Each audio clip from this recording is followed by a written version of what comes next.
Hi, my name is Emily Culp. I taught English and now teach writing support to 6th grade students at DC International School in Washington, DC. This is a teacher tip about managing grading from my modern classroom.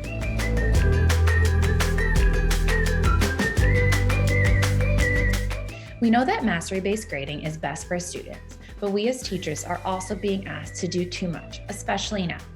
Amidst the burdens of hybrid learning and the emotional labor of trauma-informed teaching, we need to carve out a space away from work. One area in which you can reduce your workload is in the grading process. Here are a few ways to manage your grading. Tip 1, make your digital pacing tracker work for you. Updating the tracker can be a lengthy daily chore. To make it faster, think digital. Invest the time learning to program your Google Sheets or Excel tracker to do a bunch of time-consuming work for you. The sheet can auto color code based on mastery status. You can link to the student's work directly. If they revise or resubmit, the link is right there and you can assess it in 2 clicks.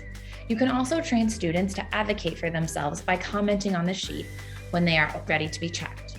If your school requires an effort, participation, or homework grade, the spreadsheet can auto-generate a quick completion grade for students. Tip 2, don't put everything in your gradebook. In a modern classroom, we give constant informal formative feedback on a variety of tasks. Be strategic about what you're grading and putting in your school's official gradebook versus what you're reviewing to provide informal feedback. Tip 3, assign and grade short mastery checks. If your tasks are short, you can give more frequent and more specific feedback.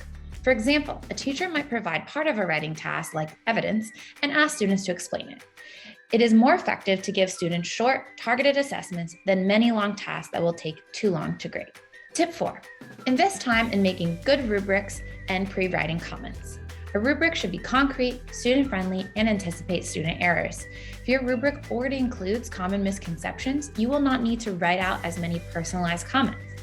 For each category in the rubric, write out a few short comments and then simply copy and paste them for each student as needed.